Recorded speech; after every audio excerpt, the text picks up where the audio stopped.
ki jai, Guru Maharaj ki jai. Thank you so much for joining and giving your Ashishin Mataji. Hare Krishna. Is there anybody who would like to introduce themselves? Okay, Mataji, can you start recording? The recording has started. Hare Krishna, I welcome all the devotees to Bhakta Sangha Japa conference. Today we are very fortunate to have His Grace Keshav Anand Prabhuji to enlighten us on topic Srimad Bhagavatam, 4th canto, 12th chapter, 10th verse onwards. Prabhuji, please accept my humble obeisances. Srila Prabhupada ki jai, Guru Maharaj ki jai. Thank you so much, Prabhuji, for your association and giving us today class. Hare Krishna, please take over, Prabhuji. Hare Krishna. Mataji, is my voice audible? Like it's okay? Yeah, Prabhuji. Yes.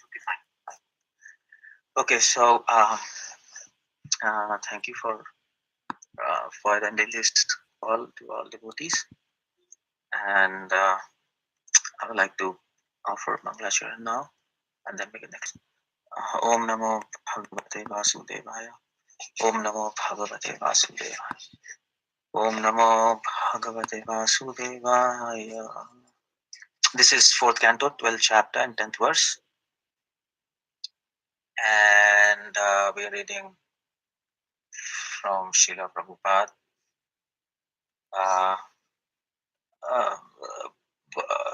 The translation and the purport. The verse is Atha ayachata yagyesham pradubhir bhuri dakshinha dravya kriya devatanam karma phalapradam. And translation and purport by Srila Prabhupada. Prabhupada writes, as long as he, that means Dhruva Maharaj, remained at home, Dhruva Maharaj performed many great ceremonial sacrifices in order to please the enjoyer of all sacrifices, the Supreme Personality of Godhead. Prescribed ceremonial sacrifices are especially meant to please the Lord Vishnu, who is the objective of all such sacrifices, and rewards the resultant benedictions. Purport by Srila Prabhupada ki jai. In Bhagavad Gita it is said, Yagya arthat karmanyo natra lokoyam karma bandhana. One should act or work only in order to please the Supreme Lord, otherwise one becomes entangled in the resultant reactions. According to the 4 divisions of Varnashram, Kshatriya Vaishyas are specially advised to perform great ceremonial sacrifices and to distribute the accumulated money very liberally. Dhruva Maharaj, as a king, an ideal Kshatriya, performed many such sacrifices, giving very liberally in charity. Kshatriyas and Vaishyas are supposed to earn their money and accumulate great riches. Sometimes they do it by acting sinfully. Kshatriyas are meant to rule over a country. Dhruva Maharaj, for example, in the course of ruling, had to fight and kill many yakshas. Such action is necessary for Kshatriya. Kshatriya should not be coward and he should not be non-violent. To rule over the country, he has to act violently. Kshatriya and Vaishyas are therefore specially advised to give in charity at least 50% of the accumulated wealth. In Bhagavad Gita, it is recommended that even though one enters the renounced order of life, he still cannot give up the performance of yajna, dhyan, and tapasya. They never to give up. Tapasya is meant for renounced order of life. Those who are retired from worldly activities should perform tapasya, penance, and austerities. Those who are in material world, the Kshatriyas and Vaishyas must give charity. Brahmacharis in the beginning of their lives should perform different kinds of yajnas. Dhruva Maharaj, as an ideal king, practically emptied his treasury by giving charity. A king is not meant simply to realize taxes from the citizens and accumulate wealth to spend in sense gratification. The word monarchy has failed ever since kings began to satisfy their personal senses with taxes accumulated from the citizens. Of course, whether the system is monarchy or democracy, the same corruption is still going on. At the present moment, there are different parties in the democratic government, but everyone is busy trying to keep his post or trying to keep his political party in power. Politicians have very little time to think of the welfare of citizens whom they oppress with heavy taxes in the form of income tax, sales tax, and many other taxes. People sometimes have 80 to 90% of their income taken away, and these taxes are lavishly spent for high salaries drawn by officers and rulers. Formerly, taxes accumulated from citizens were spent for performing great sacrifices, as enjoined in the Vedic literatures. And at the present moment, however, almost all forms of sacrifice are not at all possible. Therefore, it is recommended in Shastras that people should perform Sankirtan Yajna. Any householder, regardless of his position, can perform a Sankirtan Yajna without expenditure. All the family members can sit down together simply clap their hands and chant Hare Krishna Mahamantra. Somehow or other, everyone can manage to perform such a yagya, distribute prasad to people in general. That is quite sufficient for this age of Kali. The Krishna conscious movement is based on this principle: chant Hare Krishna mantra at every moment as much as possible, both inside and outside the temples. As far as possible, distribute prasad. This process can be accelerated with the cooperation of state administrators who are producing countries' wealth. Simply by liberal distribution of prasad and sankirtan, whole world can become peaceful and prosperous. Generally, in material sacrifices recommended in Vedic literatures, they are offerings to demigods. This demigod worship is especially meant for less intelligent men. Actually, the result of such sacrifice goes to the Supreme Personality of Godhead, Narayan. Or Krishna says in Bhagavad Gita, Bhaktaram is actually enjoyer of all sacrifices. His name, therefore, is Yajna Purush. Although Dhruva Maharaj was a great devotee, has nothing to do with the sacrifice. Set an example to his people. He performed many sacrifices and gave all his wealth in charity. For as long as lived as householder, he never spent a farthing for his sense gratification. And in this verse, the word karma phala pradam very significant. Lord awards everyone different kinds of karma as individual beings desire. He is supposed to be present within the heart of everyone. He is so kind and liberal that he gives everyone full facilities to perform whatever acts one wants. The result of actions is also enjoyed by the living entity.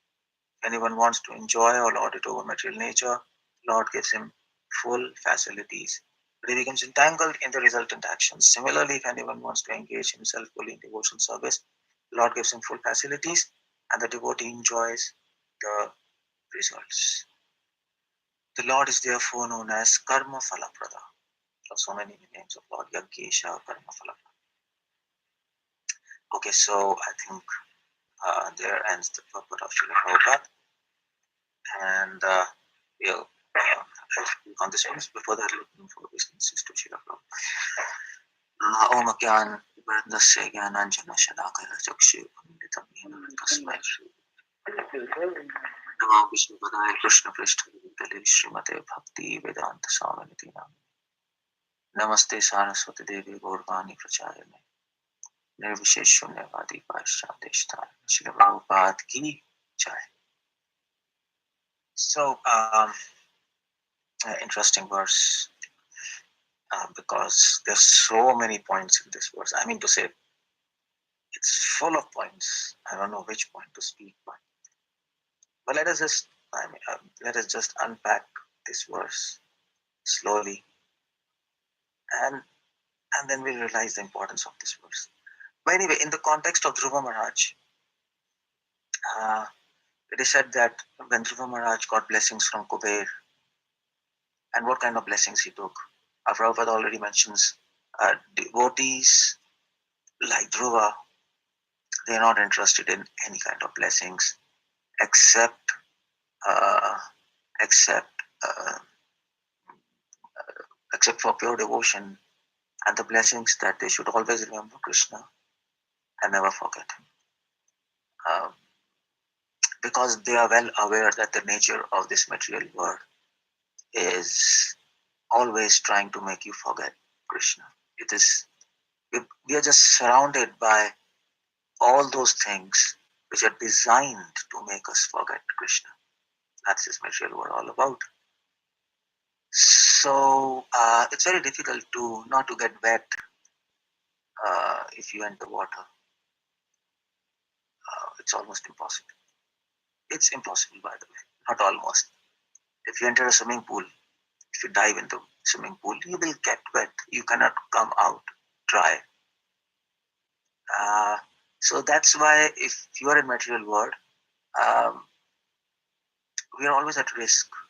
No matter how much perfect and liberated we might be. Srila Prabhupada mentions in Srimad Bhagavatam, in his letters, Chaitanya Charitamrita, again and again and again, that even after liberation, even after attaining love of God, we have to be careful because we are in the world of illusion, we are in the world of matter, and anything can happen at any time to anybody. That's how this material world is all about. I mean to say, great demigods like Brahma, he got mad after his daughter, and Lord Shiva, he got mad after Mohini, And who else? I mean, there are so many people who got mad, and they're great people. Chandra, he got mad after that that uh, after one of his. So I think after the wife of Brahaspati, um, and Agni, he got mad for the wife of one of the kings who was doing yagya. So I forgot his name mentioned in Bhagavatam. That king was doing that. It's crazy. I mean, it's crazy. That king was doing yagya with his wife, uh, and to get some blessings from Agnidev, and Agnidev appeared, and then Agnidev said, "Well, before I give you blessings, I want your wife because she's so attractive," and he just kidnapped her. And the king was like king was really mad. What's happening? I wanted blessings from Agnidev, and he just kidnapped my wife. That's how these crazy things go on. Even with demigods, even with those people who are highly elevated, up to Brahma and Lord Shiva, who are almost perfect. So what's happening? What is happening is we are in material world. That's what is happening. And we can never be overconfident. That's what Prabhupada says. Prabhupada says Rupa Goswami escaped from this material world. Prabhupada said that. For Rupa Goswami, he escaped from this material world. Bhaktisiddhanta, he was perfect, but at the same time, he was very, very careful of not falling trap to illusion. I mean, to say even Goswamis, they were staying under a tree, and but then they used to switch over trees every night so that they don't become attached to those trees. And there they are, and there they are, and here we are, who are not at all afraid of illusion. And that's what Prabhupada said in one of his lecture. My only complaint, I mean to say, my one of the only complaint to devotees is they're not afraid of illusion. So that's the point. And Dhruva, he understands that.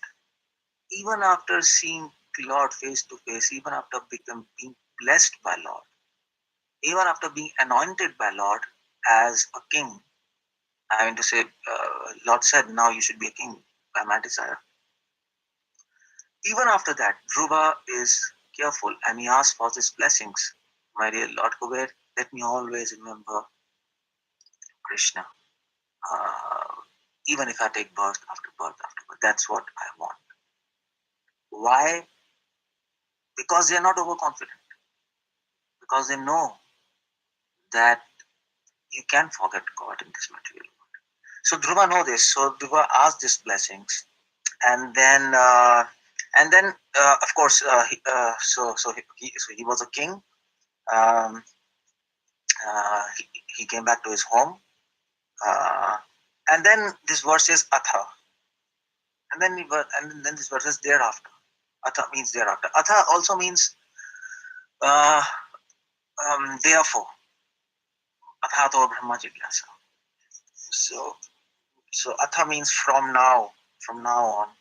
So Dhruva came and he ruled the kingdom. All these incidents of yakshas, killing yakshas happened, and all these things.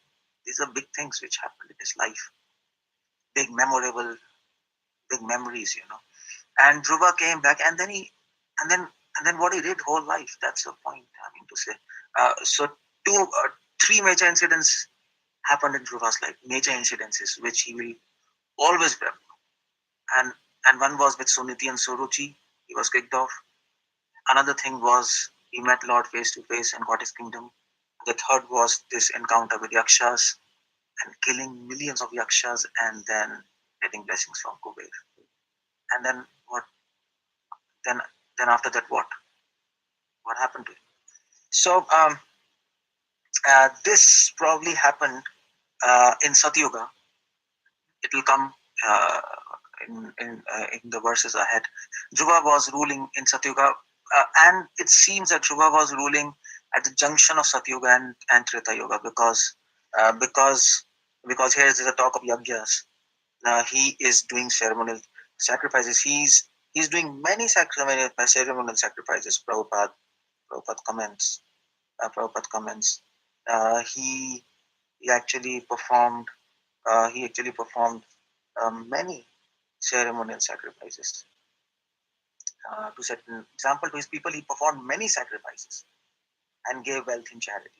Performing sacrifices is not a typical uh, thing of Satyuga where people are interested in Dhyana Yoga. Kritaya Dhyayate Vishnu. Performing sacrifices is a typical uh, way to worship Lord in Treta Yoga. We know that Kritaya Dhyayate Vishnu, Tretayam Yajato Makhai. That's in Treta Yoga. So it seems that Dhruva was in between Satyuga and Treta Yoga, that junction, uh, and he was doing many sacrifices, of course, as a king. As a king, in Satyuga, you actually don't need a king, because in Satyuga it is said there is no one ashrama. By the way, in Satyuga there is just one ashrama, that is Paramahamsa. You don't need a king. You need a king to protect dharma. That is a duty of king, to protect religious principles. That is Kshatriya. Kshat means uh, Kshat means to injure, to injure, or in other words, to protect by attacking. Kshat means attack or to injure. By injuring irreligious principles, by attacking irreligion, you protect uh, religious principles. That's Shat. So Shat means both protection and attack, defense and attack. It means both defense and attack because it is attack is the best defense. So Kshatriya protects irreligion by attacking. Kshatriya protects religion by attacking irreligious principles. Wherever there is religious principles, he stops that, and he sees nobody becomes irreligious, and everybody is doing their own duties. That's the function of Kshatriyas. So in Satyuga, there is no religion. There's no religion. All the four pillars of religion, Satya, Saucham, Daya, Tapa, they're intact. There's no need of king. There is just one Gotra, which is called as Ekayan. Ekayan Gotra. In Satyuga, you have Ekayan Gotra. They were Paramahamsas, and the whole Gotra was Ekayan. Just like we say Gotra of Vaishnava is Achyuta. So the Gotras of Paramahamsas in Satyuga was Ekayan. And the whole system was Dhyan Yoga. We know this. So it seems Dhruva is somewhere between Satyuga and Treta Yoga, and he's doing some ceremonies. And by the way, he's already spent 32,000 years of his life. At that time, lives were 100,000 years, so Dhruva had spent 32,000 years of life. There's so many things happening in his life, and then what afterwards? Then what? So this versus Atha, what happened afterwards? Nothing so special happened in his life afterwards. He just led his life like a king, and as a devotee, both roles he was playing, a king and a devotee. And what he did then? And naturally, we would like to know what he did. Anything interesting? Not really something special and grandeur like fights and stopping his breath and all this history of Sumiti, Suriji, and all this action, and nothing happened. But what he did then, but still, even if nothing happened, what he did was very important. That's the whole point. And that is why Sukadeva Goswami takes pain to tell what he did, because he was a devotee. That's the whole point. Every action of a devotee is important, whether big or small, because by every action they have something to teach. And that is why it is said in Dharma, it is said in Manu Samhita, that there are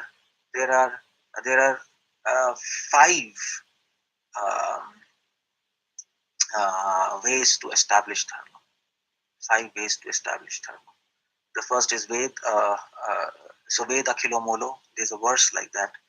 First is Vedas, that is scriptures, and then there is Smriti Shastras, which includes Puranas and also Dharma Shastras. Uh, so Ved Akhilo, Smriti Shile, and then there is and then the third thing is Shile. Shile means people who have followed those dharma, people who follow that religious principles in their life, like rishis and munis.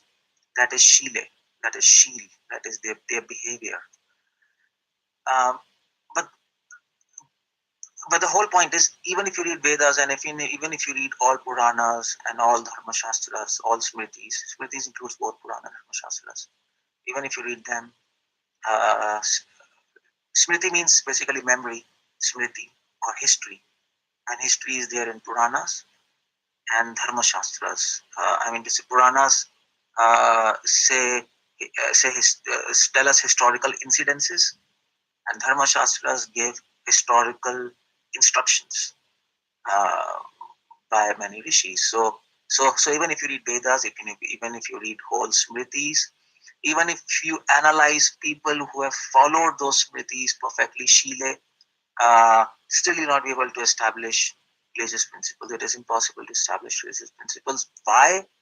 Because to establish religious principles, to understand anything, by the way, in scriptures, you it, so it's not enough to see a person who is following it, because you might see a person who is following all these things, but then you might not be able uh, to understand what he's doing, or you might interpret it in your own way, um, that he's doing this because of this, because the mind is there. There's a filter. There's a wall of mind through which we see this word. So there's scope of a lot of interpretation and confusion. So that is a fourth evidence to establish religious principles is tadachara, is actually devotees of Lord. Because devotees of Lord, they can explain actually what is happening, or what they can really interpret the message of Vedas, the message of Smritis, and the message of Shile, message of those people who are following those religious principles. You might question how they can interpret. The whole point is they can interpret because they're devotees. So they're looking uh, on all the incidences and scriptures and people through the eyes of Vishnu, through the eyes of Krishna, through the instructions of Krishna, and that is why their interpretation is perfect. So, because those devotees have read Gita and Bhagavatam, and through the eyes of Gita and Bhagavatam, that means through the eyes of Krishna, they are looking at the whole situation of all scriptures and this Rishi Munis who are following those, and thus their interpretation is perfect, because they have they are following perfect conclusions of Krishna. That's the whole point. So they're looking from the conclusions of Krishna, so their interpretation is correct. So that is why devotees of Lord. That's very important. Fourth evidence. Uh, but then, uh, but then, even if you have devotees of Lord, and uh, and and they will be able to explain you religious principles and devotion properly from reading scriptures and observing many people who are following those scriptures. Even then, you might be confused. Just like I mean to say, even in a Vaishnava community, there is scripture, there is Bhagavatam, there is Gita, there are devotees, so many senior devotees who are following that, and they give lectures. But then still, you hear them, you read books, but then still there are so many confusions and what to do. If this entire thing is taken in our context, in Vaishnava context, so then the whole point is. How to take a proper decision, what is right, what is wrong, whether I'm thinking correct or wrong. The whole point to decide whether you're right or wrong, whether your conclusion is right or wrong, the fifth evidence is Atma Santushti. To understand any religious principle. Now here by religious principle, you can also include devotion, because devotion is the highest religious principle. Savai Pum Sam Paro Dharma. Either you can say religious principle, or you can say devotion is beyond religious principle. Uh, uh, so so that's one way of saying there is some dharma and bhakti is beyond. But there's another way of saying there is dharma and devotion is the highest dharma. And Prabhupada says this in first canto of Bhagavatam. Devotion is the highest religious principle. That is first canto, second chapter, 12th verse, 11th or 12th verse. Savai pumsam paro dharma yato bhakti rajokshaje. Prabhupada mentions doing devotion to Lord is the highest religious principle. So that's same thing. Same way of saying another thing. So, so devotion is also considered a religious principle. Then the fifth evidence to actually understand any religious principle, including devotion, is Atma Santushti. Atma Santushti. That means self-satisfaction. Yatma suprasidati. There, that verse is Svapumsam paro dharmayato bhakti radhukshuje ahitukya pratihata yatma suprasidati. If you follow devotion, the effect is suprasidati. The soul is perfectly satisfied.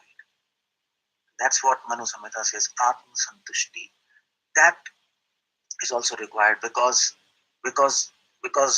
even if you read all scriptures, even if you associate with people who are following those scriptures, even if you have devotees for interpreting those scriptures, and if you're frustrated and feeling complete nonsense, then this means there's something wrong. You've got it wrong. So satisfaction, and by satisfaction, here we don't mean peace. There's a difference between satisfaction and peace. By satisfaction,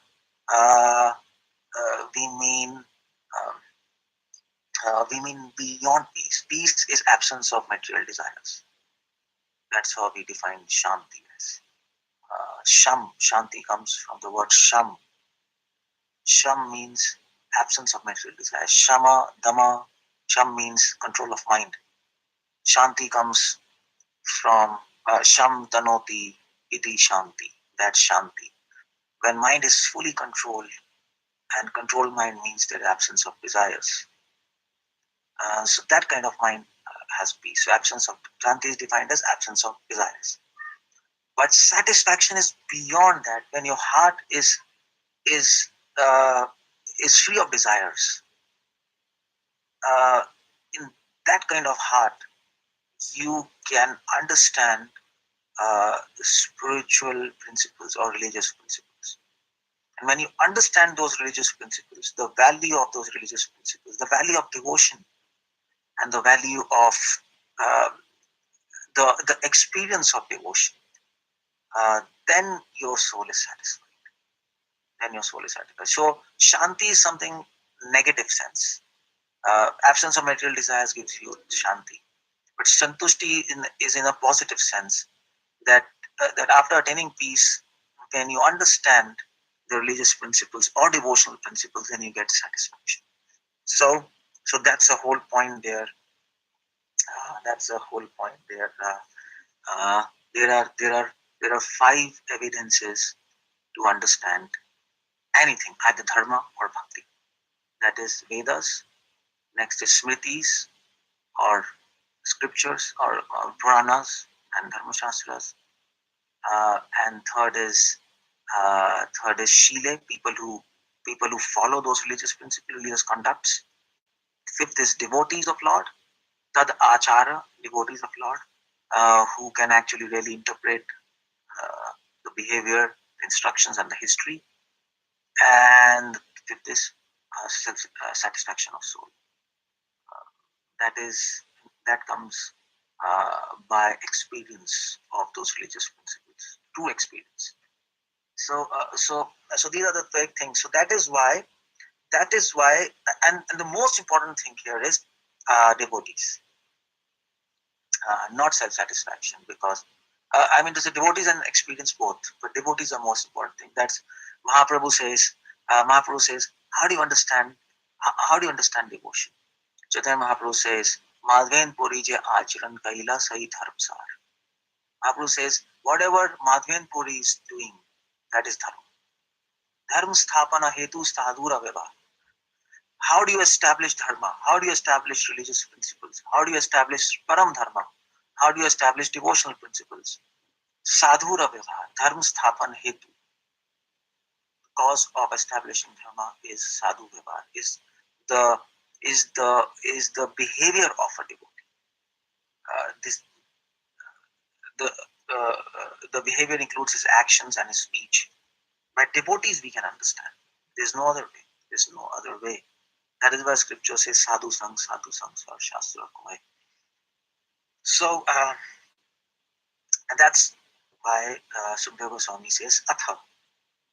Now I will tell you what Dhruva did after all these things, whole life.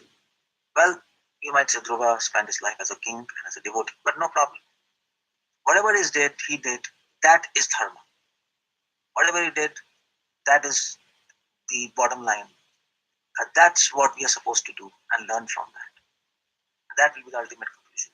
Whatever he's doing, if we learn from his behavior, and then we read scriptures and try to understand everything else, it will make sense. Otherwise, it will be contradictions. That is what Sukadeva Swami says thereafter. Thereafter. Okay. Now what Dhruva did. So what he did, he Sukadeva Swami says, Ayajata, he worshipped. He worshipped. Of course, he was a devotee, so he worshipped. And he worshipped whom? Yagyesha, the Lord of Yagya, the master of sacrifices. And that's very important. This word is very important. Prabhupada mentions the verse Bhoktaram Yagyatapsam Sarvaloka Maheshwaram. And in the purport, and Prabhupada says this is one of the names of Lord, which represents Isha means Lord, Master, Yagya means sacrifice. He's a master of sacrifice. Now, interesting point to note here is he's the master of sacrifice. He's not the master of actions. He's the enjoyer of sacrifices. Bhoktaram Yagya Tapsam. He's not the enjoyer of any and all actions. He's the enjoyer of those actions which has sacrifice. That's the whole idea. He's enjoyer of those actions which have sacrifice. Now, not ordinary actions. For ordinary actions, the name given is karma phala pradam. For ordinary actions, he just simply gives the results of those actions. That's all. He doesn't enjoy those. Like super soul, like a judge, he awards good to good, bad to bad. That's all he does. But as far as those actions where sacrifice is there, he enjoys that. And that is what that verse is. Bhoktaram yagya tapsam. Yagya. The concept of sacrifice is there. And that is why Sukadeva Goswami is bringing this point. And he's saying, well, for the rest of the life, what Dhruva did? Dhruva did sacrifice. And that's what we have to learn from Dhruva. I told you, there are 5 evidences to establish any truth, to establish any religious principle. And the one of the most important is sadhu. Dhruva is sadhu. And also a king. He's a type of sadhu which is involved in material world, just like most of us. We're involved in this material world. At the same time, we are supposed to be sadhu. So what we're supposed to do? Now, there are so many things in scriptures. So many things, I mean to say. There are so many lists. I mean, Shamadama, Tapa, Saucham, Shanti, Rajavam, Satya, Daya, Tapa, Saucham, and then Astikyam. There's so much list, there's so many things you can do in scriptures. So you can, but then what is the most important item in those scriptures? And that's the point, sacrifice. Sacrifice. That's what Dhruva actually showed by his life and as a king. And especially for people who are devotees and who are involved in this material world, who are still in this material world. I mean to say all devotees are there in this material world, including sannyasis and brahmacharis, but people who are really engaged in management of this material world. Just like Dhruva. Dhruva is a king. I mean to say there is no one else except a king who is I mean to say there is nobody more involved in this world, in the politics and then the affairs of the world and then the affairs of their own house more than a king. And there is no more busy person than a king. So that is where Sukadeva Goswami is quoting his example, because it is relevant to all of us. It is not disconnected description of the Brahman. Oh, he's a king at that time, he's doing sacrifices and he doesn't have to do anything with us. No, it's right here with us. very important. He can learn from his life that he is doing sacrifice. Sacrifice is the most important element in any religious principle. That's the whole point. That's what Dhruva is showing. And that's what Sukadeva Goswami is mentioning. Yagyesha, he was worshipping the master of sacrifice. Sukadeva Goswami chooses the name Yagyesha. He doesn't choose any other name of Lord Krishna. He doesn't say that Dhruva was chanting. So Dhruva was reading scriptures. He would have been reading scriptures. Or Dhruva was listening to Brahmanas. That also he would be doing. He was chanting. That also he would have been doing. He would have been doing all those devotional activities. But what's the essence of all those devotional activities? And he would have been doing all religious duties. But what's the essence? What's behind those devotional activities and religious principles? What is the mood of Dhruva there? And the mood is of sacrifice. Sacrifice. Any religious principle or devotion devoid of sacrifice, this element of sacrifice, it's useless. And that is why we call as Sankirtan Yagya, isn't it? We don't say Sankirtan Revolution or Sankirtan Movement. I mean to say Chaitanya Prabhu didn't say this is Sankirtan Andolan. We say Sankirtan Andolan. We say that revolution of Hare Krishna movement. But that's a practical way of saying, because Sankirtan Yagya brought revolution. But then the technical word is Param Vijate Shri Krishna Sankirtanam. And that is Krishna Sankirtanam is Sankirtan Yagya. We know that. And Prabhupada mentions here, in this age we should follow Sankirtan Yagya. So that's the whole point. That Yagya, that sacrifice element has to be there. That's why Yagyesha is there. And what is sacrifice, by the way? What do you mean by sacrifice? The meaning of sacrifice is, Srila Prabhupada writes in this purport, Srila Prabhupada writes, the meaning of sacrifice is, there are various ways. The meaning of sacrifice is to, one thing is to have this mood of spending your energy, your time, your money, as Dhruva is doing here. Prabhupada says how Dhruva was doing sacrifice. Prabhupada says by Kratubhi and Dakshinai, by two things. As a king, he can do sacrifice in two ways. I mean to say, Dhruva is leading both lives, as a devotee and as a king. As a king, he has to do sacrifice in two ways, by Dakshinai, by Dakshina, and by doing yagyas, by doing real yagyas there, by charity. So he's sacrificing his money. And Prabhupada says Dhruva practically emptied his treasure. So you see the whole point. We are talking about a king of Dhruva, but at the same time we are trying to understand his mood behind his duties. That's what dharma is all about. Dharma, there is in Varnashrama, there is Kshatriya, Vaishya, Shudra, kings. But then we have to understand the mood behind these duties and then imbibe those moods, because we also behave like king at some level or the other. King is a leader.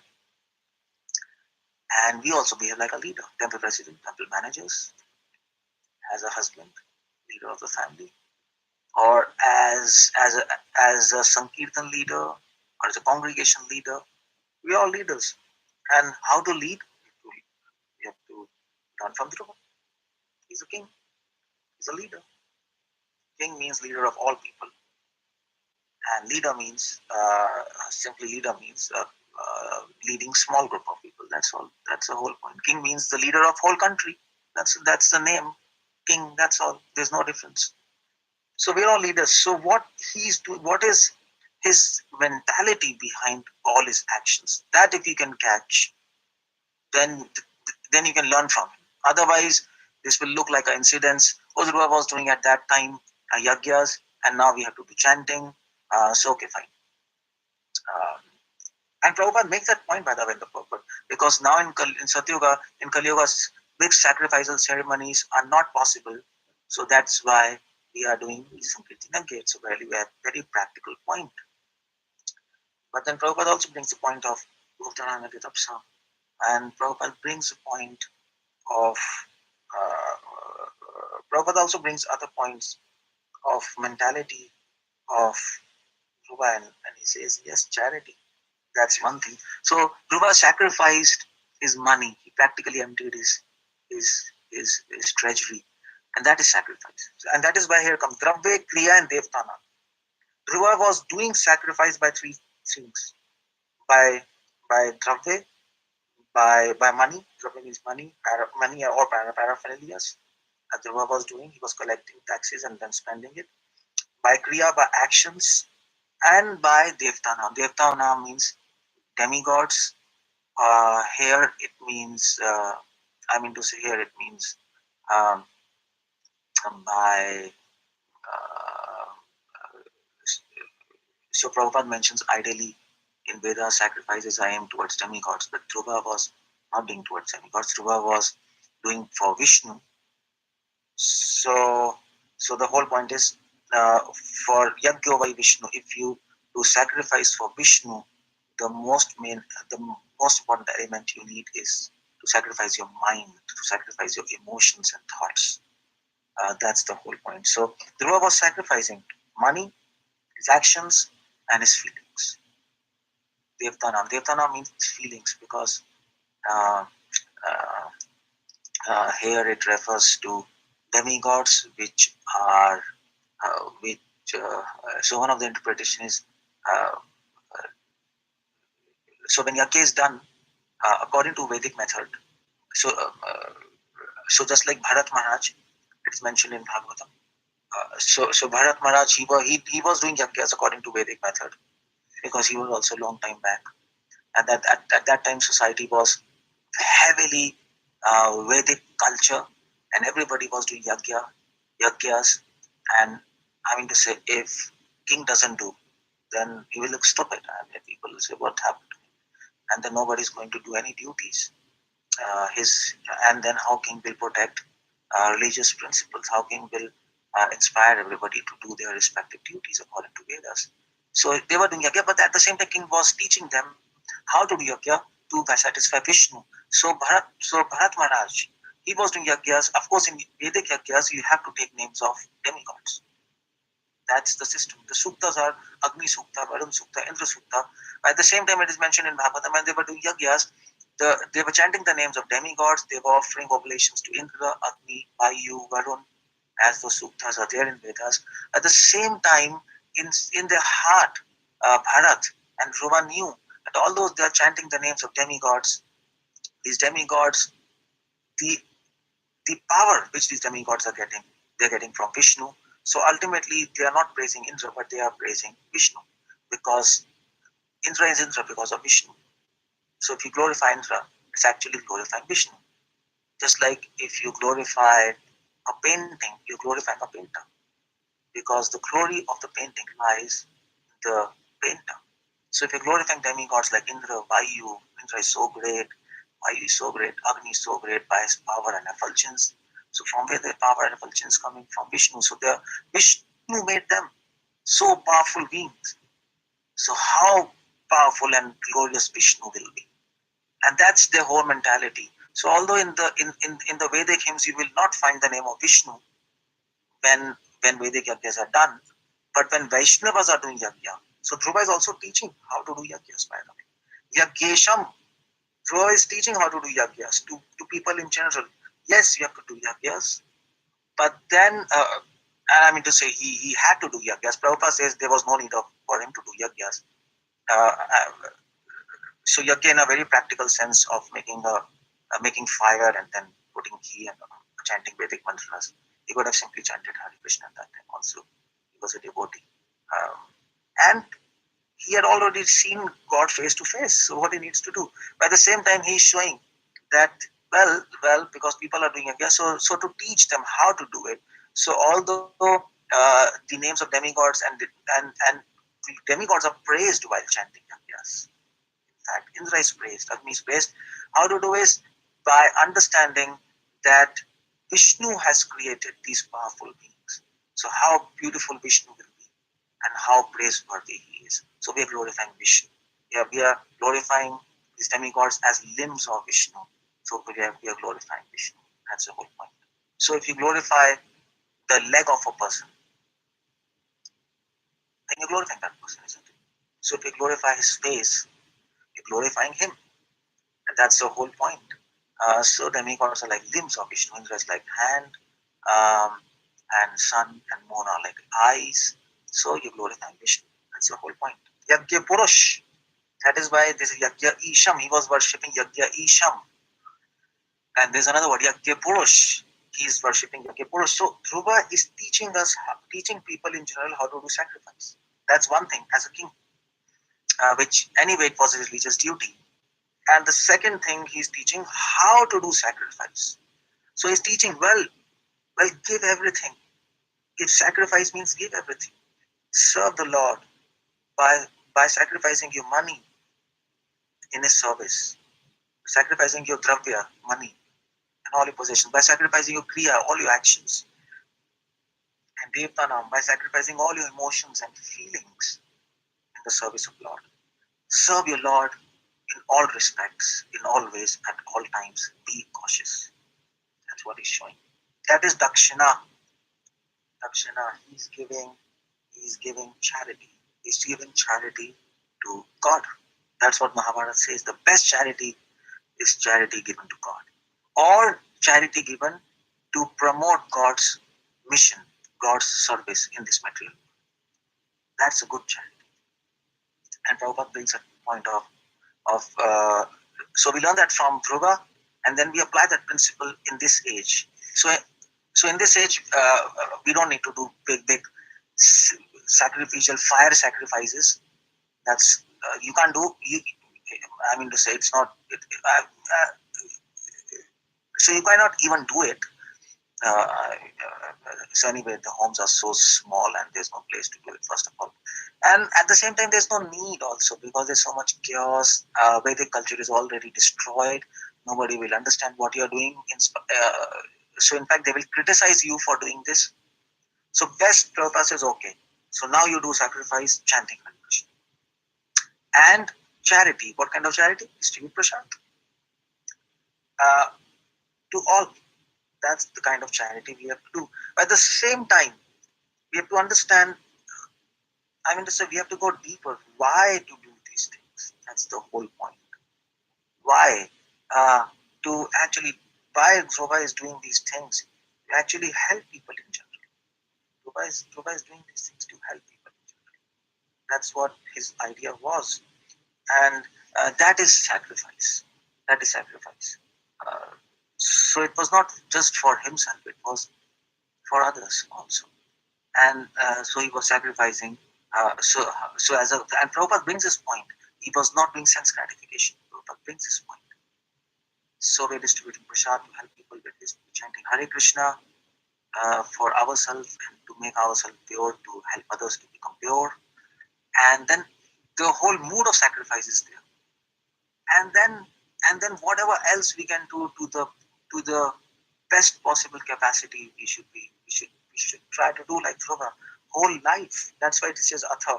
Whole life we have to do this. Not because somebody is there after what he did. He just did this. He sacrificed his life, his money, all his actions, all his emotions for the service of God, to promote the service of God in this material world. And by that he fulfilled his duties as a devotee and as a king simultaneously. So and then Prabhupada brings point, karma phala pradam. With what objective he did karma? Karma phala pradam. With the objective, why he did all these sacrifices? Because karma phala pradam. Because he knows that ultimate result and reward will be given by the Lord. And he knows that Prabhupada ends this purport. If anyone wants to engage himself fully in devotional service, Prabhupada uses the word fully, dravya, kriya, and devtana. And engage himself means sacrifice. Engage himself means sacrifice. To do anything for Lord, you have to sacrifice. By sacrifice, we means you don't have to do anything for yourself. You have to do for God. That means sacrifice, isn't it? So mother sacrifices for the child. that means she is not doing something for herself, she's doing for the child. Then the meaning of sacrifice is there. Or a servant sacrifices, or a freedom fighter sacrifices for his country. That means he's doing for his country, he's not doing for himself anything. So when you use the term sacrifice, there is no concept of sense gratification there or self-interest. If there is concept of sense gratification and self-interest, and that is not sacrifice. That doesn't come in sacrifice. So that is why Dhruva knew karma phala pradham. If you fully engage yourself in devotional service, Lord gives him full facilities. The devotee enjoys the results. Therefore, Lord is known as karma phala pradham. The devotee sacrifices because he knows that Lord will give reward, and he will give just reward, absolutely just reward. Um, he does justice in all fine details, and he will never disappoint his devotees.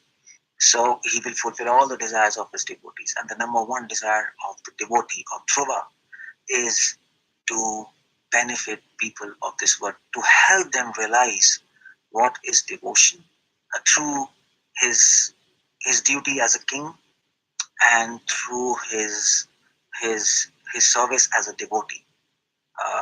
The objective, the karma, the objective is one: to please the Lord and to help everybody realize. Ultimately, the aim of life is to serve Vishnu, to serve Krishna, develop love for him, and connect with him.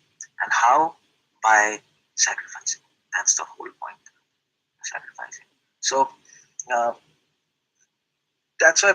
So that's why Prabhupada brings this point. Prabhupada brings this point. Different people. Prabhupada yagya dan tapa karma pavnani manishina. Krishna says everybody in no position of life cannot give yagya dan tapa. They cannot give. Even the great souls are purified by yagya dan and tapa. So the first item is yagya, sacrifice. Prabhupada says. Even the greatest of souls, even people who are liberated, they still have to continue yagya. The point they stop yagya, the point they stop practical actions of sacrifice, and also the point their mood of sacrifice is actually corrupted by sense gratification, by selfishness. The whole system collapses. So Krishna says yagya has to be performed, and a person who is performing yagya, for him to do charity will be easy, because charity is kind of sacrifice. And for him, people who are doing charity, for them tapasya will actually naturally come, because to help somebody, to do charity, to give somebody is very difficult in this world. To take is easy, to give is very difficult. So that is tapasya. So Krishna says this will purify you, but everything starts from yagya. And that's his concept of yagya Prabhupada is bringing here in this whole verse through Dhruva. So Dhruva, he did tapasya before. He did tapasya before seeing Lord face to face. And now he's doing yagya. So before also he was doing yagya. Before he was also doing yagya. According to Bhagavad Gita, he stopped his breath. He sacrificed his breath to actually meet Lord. He sacrifices food, he sacrifices water. That was also a type of yagya. So Krishna mentioned in Bhagavad Gita there are different types of yagyas. That was one type of yagya. And then now, so he was not doing anything from self gratification. And now as a king also, he's doing yagya. He's not doing anything for his sense gratification. He emptied his treasury. He didn't use anything for his. So as a king, he could have used money for doing complete nonsense kind of things. He didn't use he didn't empty his treasury. He also did many ceremonial sacrifices to actually teach people at that time who were already engaged in ceremonial sacrifices in Vedic culture. They were heavily steeped in Vedic culture, to teach them how to do sacrifices, to actually worship Vishnu, to actually remember Vishnu and please him while chanting all these suktas, which are actually directed towards demigods. So So he was spending his time to teach them, by the way, by doing all the sacrifices, because it was not actually required for him, but he was doing that. And then he was practically doing charity also, to so sacrificing his money to actually teach people how to do charity, and also by engaging all his money in the service of Lord, by promoting devotion of Lord, and by promoting the concept of devotion through uh, through Vedic culture. The aim of Vedic culture is devotion. That's what his aim was, to teach them. And so the whole life of Dhruva was actually yajna, sacrifice. Uh, and that's why his name is Dhruva. Dhruva means determination. He was determined to sacrifice his life, his money, his everything for pleasing Lord Vishnu. He was determined. That's why Dhruva is called Dhruva. And Sukadeva Goswami quotes this verse because of the fact, to bring this point of sacrifice, especially from a person like Dhruva, who is a king, who can be heavily who is heavily prone to illusions attack. And that's why Sukadeva Goswami says, thereafter, as long as he remained at home, that means he didn't fall down. That means king can easily fall down by sense gratification. He's surrounded by women, he's surrounded by money, he's surrounded by name and fame, and everything we don't want. And we pray, Natanam Najanam Nasundaram. It is at his call. And he didn't fall down. That's the whole point. Atha, as long as he remained, he did. And that's another point. He didn't fall down.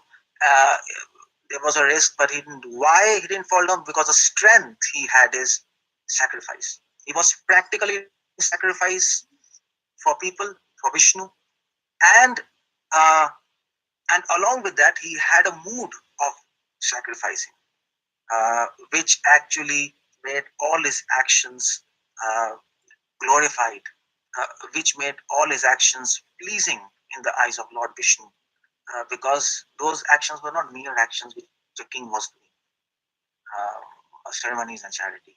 No, those actions were also accompanied by the mood which he had in his heart of sacrificing his life, his strength, his money for the benefit of the entire world, for helping them to come close to Vishnu, which pleases Vishnu the most. And that is the point he's preaching. That's the whole point he's preaching. That's what Prabhupada brings the point. He is doing at that time in that way because it was required in that Vedic culture to do it that way. But now in Kali Yuga, things are destroyed. So the mood is the same. The mood is the same we carry from Dhruva. The principle is the same, but details might change. And the details, so he was doing in that style of ceremonies and charity. We are doing in a different style here, by ceremonies, by Sankirtan, by chanting and helping others to chant, and by charity, by distributing prasadam. The process differs. Dhruva is doing what we are doing, but the mood is the same, and that's the whole point. Dhruva is following a process, and Prabhupada mentions it the purpose. Prabhupada mentions Dhruva is doing, but we are doing the same thing in a different way. But what we can learn from Dhruva is a mood which he is carrying behind the process, and the mood will always be the same. Mood cannot. The principle doesn't change. Principle doesn't change. The activities might change, and that's the whole point we learn from Dhruva, and we can apply it in our life. This mood and these practical actions, and also we can learn from Dhruva how to be a good leader. He's a king. He's a good leader, and he's protecting religion. He's protecting religious principles by doing sacrifice. Sacrifice protects religious principles. So as a leader, I mean to say, so I'll just end here by this comment that we can also learn from Dhruva. As a leader, we can. There are two important duties of a leader, which Dhruva is doing. That is charity.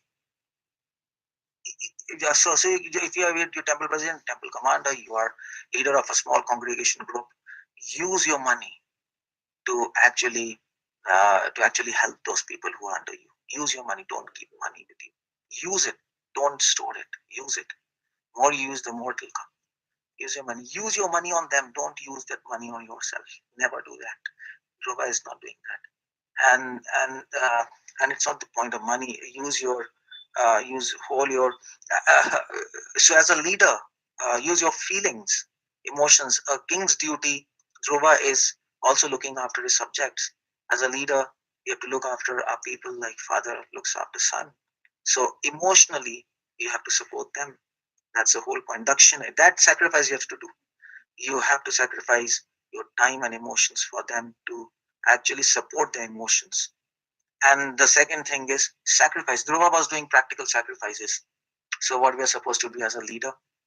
As a leader, Dhruva was conducting big ceremonies. As a leader, we can conduct festivals. Prabhupada says in one of his Prabhupada's festivals. So the more the festivals, the more it is easy to guide people because people are engaged, people are happy. And if people are happy, they'll not fight, there'll not be any management problems. People will be like, people are not spaced out, they're not empty. So that's what Prabhupada says. Every day should be a festival in our temples. Prabhupada says every day should be a festival in our temples. That's a very practical advice. And that's what Dhruva is doing. He's doing so many ceremonies, grand ceremonies. People are engaged, people are doing so many things, they're happy. And easily you can manage them. And then if people are happy, you can induce devotion in happy hearts. People are frustrated, you can't induce devotion in happy hearts. So as a leader, most important thing is to keep people happy who are under you by your money, by your time, by emotions. And that's what you can do. That's one more thing we can learn from Dhruva as a king, as a leader, because in preaching movement, we all have to, at one point or another point, we have to be like a leader. Or automatically you'll be in a position where you will become a leader. Suddenly you will find 10 people under you, then what to do? These two things are most important, which you should do, what he's doing. Conduct festivals, so many festivals, engage them in a way that they're happy. Don't engage them in a way that they are frustrated. And the second thing is, Dakshina, use your money as much as possible. Whatever you have, a collection, but use it, spend it. Spend on them. Spend on them. That's the whole point. Spend on them to help them to come up. And you will see, you will become a very good leader as Dhruva is there. You will have no problems. Dhruva did this whole life. He had no problems. And he was happy. And he didn't fall down. So that's one thing we can learn from Dhruva practically as a king. Some practical advice as a king, as a leader. And the another practical thing is we have to carry that mood of sacrifice in our heart and always do sacrifice for others in activities, in money, emotions. That's how we have to be. That mood has to be there. That's a central principle of all religious principles. And don't indulge in sense gratification. Sense gratification is enemy of sacrificial mood. Sense gratification will destroy all traces of sacrifice in your heart. That's why Krishna says, get rid of sense gratification. Dhruva didn't do that. Dhruva maintained that mood. So that's the whole point we learned from this verse, the mood and the activities. So yeah, I think I'm there. Krishna, the other points. That's okay. Anybody wants to ask something?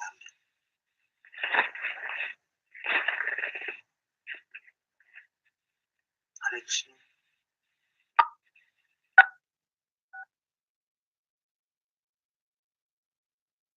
Hare Krishna, Prabhuji. Very, very beautiful class. Thank you so much, Prabhuji, for this such a beautiful class. I don't have any question, but very, very nice class, Prabhuji. Thank you. Is anybody having any questions or comments for Prabhuji? Yeah, Hare Krishna, Prabhuji. Dandavat pranam karche Srila Prabhupada. Very nice class, Prabhuji. Prabhuji, at the beginning you said in Satyuga there is no varnashram. So I couldn't understand this concept. Is there a varnashram now? And what is the, how we should understand this? It's simple. See, Varnash, Prabhupada mentions in the purport there is Varnashrama.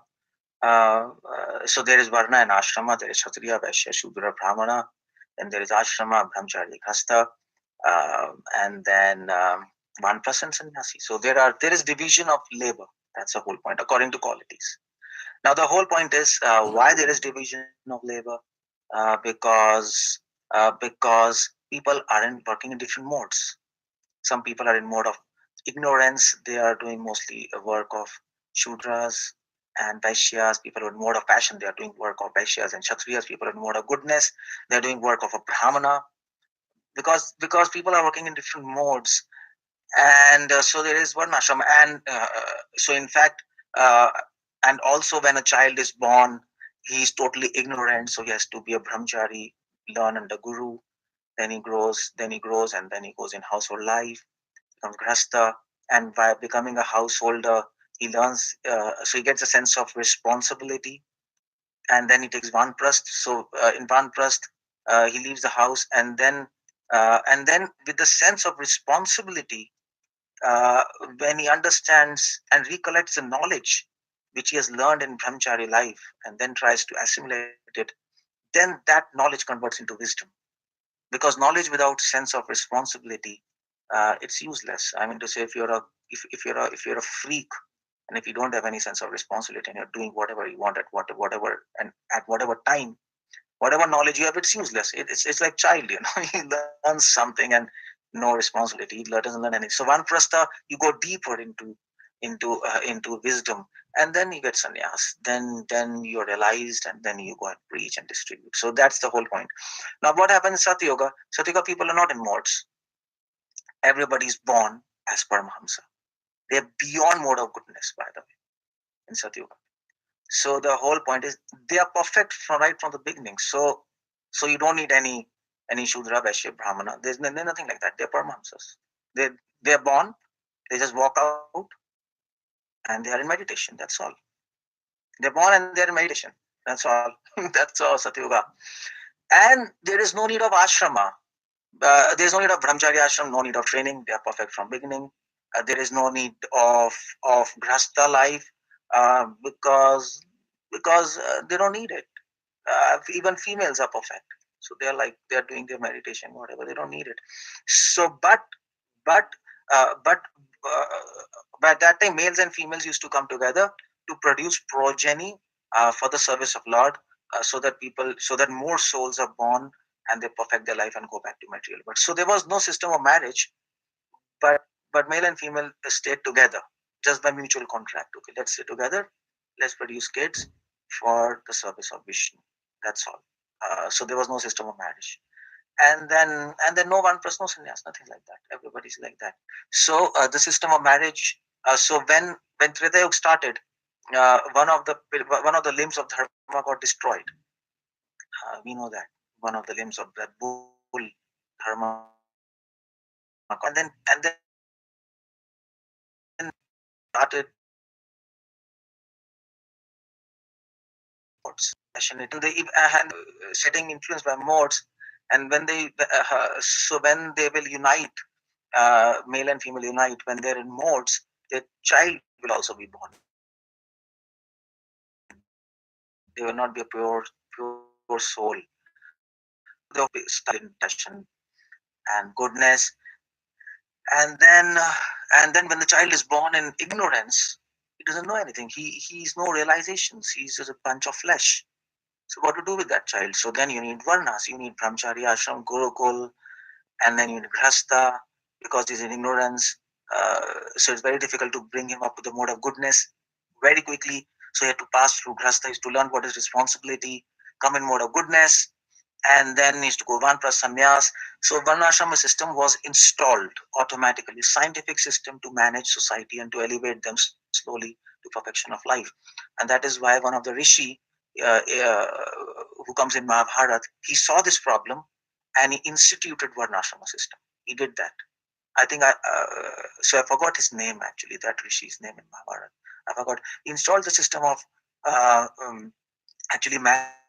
His mother, actually what happened was his mother and his father were staying together, but somehow his mother like so ran away with another rishi. It happened. It used to happen that time. So female runs away with some other man. She just ran, and he was, I thought, what's this? It's crazy. So then he thought there has to be a solution because things are degrading very fast. So he got the system of marriage, grasta, ashram,